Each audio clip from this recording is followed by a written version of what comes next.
Alléluia, c'est merveilleux la repentance. La repentance est une vraie délivrance. Il n'y a de victoire que la repentance en réalité. Le fait de venir à Jésus et de lui dire, d'ouvrir son cœur, de lui dire voilà. Reconnaître ses fautes, reconnaître son tort, ce qu'on aurait dû faire, ce qu'on n'a pas fait. Regretter, demander pardon au Seigneur. Demander au Seigneur un cœur pur, demander au Seigneur de nous libérer. Peut-être ça va plus loin, peut-être c'est une influence extérieure, un esprit mauvais. Ça peut arriver parfois, le Seigneur libère de tout démon. Amen. Mais la plupart du temps, c'est une question aussi de choix personnel. Mais le Seigneur est là pour nous aider aussi, parce que il n'y a que Jésus qui peut changer notre cœur et purifier notre cœur.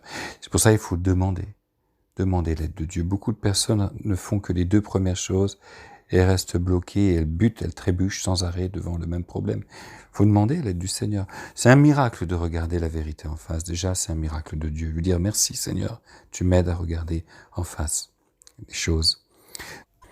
C'est déjà un miracle formidable que de réaliser. C'est une aide de Dieu, c'est une action du Seigneur Jésus. Et puis, je voudrais vous raconter l'histoire de Zachée. Zachée était un homme, il avait invité le Seigneur, enfin il avait invité le Seigneur s'était invité chez lui. Pendant un repas, Zachée était collecteur d'impôts et malheureusement, à cette époque, les collecteurs d'impôts avaient la mauvaise tendance, non pas seulement de percevoir l'impôt pour le roi ou pour les autorités locales, mais ils se servaient au passage pour eux-mêmes. Et donc, si quelqu'un devait, je sais pas, on va dire aujourd'hui 100 €, ben ils en prenaient 150, ils en mettaient 50 dans leur poche à eux, et ils donnaient les 100 € aux autorités. Et c'est comme ça que les percepteurs d'impôts s'enrichissaient. Un jour, Jésus a rencontré Zachée. Et donc, un jour, Jésus passait pas très loin de la ville où habitait Zachée. Zachée monte dans un arbre très feuillu. Personne ne pouvait voir. Zachée était caché. Il voulait voir Jésus et Jésus passe sur le chemin. Et croyez-moi, ça s'est vraiment passé comme ça. Donc, il était sur cet arbre et Zachée était content parce qu'il voyait Jésus. Il était petit en fait, hein. Il était plus petit et donc il n'arrivait pas à voir Jésus. C'est pour ça qu'il est monté sur cet arbre. Et je crois que c'était un arbre très feuillu et personne ne voyait. Zachée, lui, était content, il voyait Jésus. Ah, si seulement je pouvais parler avec lui, mais bon, lui, il est propre, il est saint, il est le prophète et moi, je suis un misérable voleur, collecteur d'impôts. Et Jésus stoppe sous l'arbre. Alors les gens regardent Jésus, il va parler, il va dire quelque chose. Et Jésus lève les yeux et dit, Zachée, il faut que je demeure, je reste chez toi, manger chez toi. Alors les gens disent, mais à qui il parle? Qui? Et ça bouge dans l'arbre, les branches bougent, et voilà là quelqu'un qui passe une tête, il passe une jambe, et il descend, et il dit, mais comment il savait qu'il y avait un homme dans l'arbre? Mais Jésus savait, c'est le Seigneur, amen. Et par le Saint-Esprit, Jésus savait. Zachée est content, il dit, chez moi, tu vas rester chez moi. Et il y avait des gens qui connaissaient Zachée, qui disaient, c'est pas vrai, Jésus, quelle honte, aller chez un homme comme ça, un voleur. Un repris de justice, ou quelqu'un qui a eu, voilà, on connaît la réputation, etc., etc. Mais Jésus, non, Jésus, il reste. Et on y va. Alors il reçoit Jésus, il reçoit les apôtres, ils sont là, une grande table, ils mangent et tout. Et Zachée se lève, en plein milieu du repas. C'était peut-être le milieu du repas, ou la fin du repas, ou le thé, ou j'en sais pas. Il se lève, il court, et il ouvre un endroit secret. Et il sort une bourse avec de l'argent. Il dit, Maître, si j'ai fait du tort, je regrette. Et je vais rendre 4 fois ce que j'ai volé. Je vais le rendre. Même plusieurs fois. Alors que Jésus n'avait même pas parlé de cela. Jésus ne lui avait même pas parlé de cela. Il était tellement heureux d'avoir Jésus.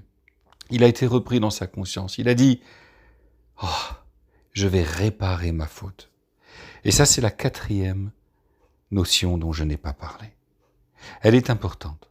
Si vous pouvez réparer la faute, si vous pouvez réparer l'erreur, si vous pouvez consoler cette personne à qui vous avez brisé le cœur, d'une manière ou d'une autre. Si vous pouvez rendre à qui vous avez pris, rendre l'honneur à qui vous avez pris l'honneur, rendre le sommeil à qui vous l'avez volé en disant du mal, ou si vous pouvez rendre le respect à qui vous avez manqué de respect. Peut-être vous avez abandonné, trahi un ami, un frère, une sœur, un pasteur. Peut-être vous avez manqué d'amour, de douceur envers qui que ce soit. Famille, amis, voisins.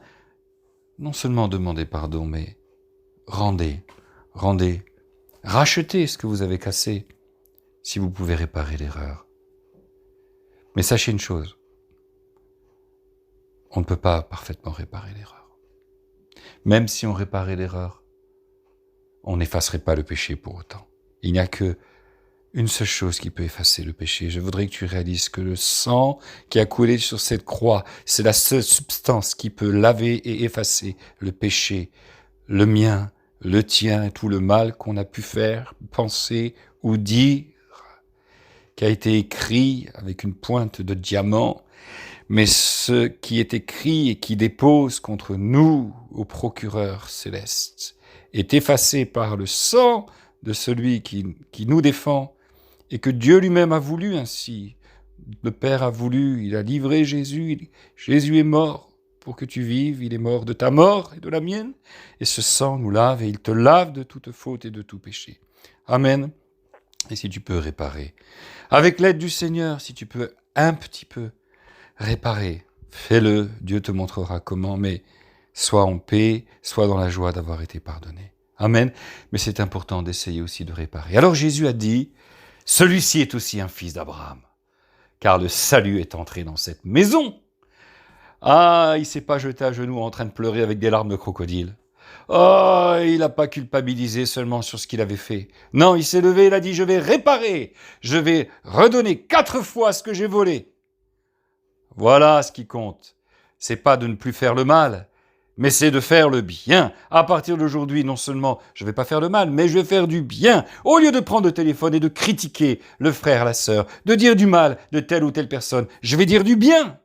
Au lieu de jalouser, d'envier telle ou telle personne à cause de sa maison, sa voiture, etc., eh bien, je vais dire du bien d'elle et je vais lui souhaiter encore plus de bonheur. Et je ne vais pas être jaloux et envieux, envieuse, jalouse. Alléluia! Faire du bien! C'est pas seulement arrêter de faire du mal, c'est commencer à faire du bien. Et là, Jésus a dit, Zachée, alléluia, le salut est entré dans cette maison. Tu es vraiment un enfant de Dieu, un fils d'Abraham, une fille d'Abraham.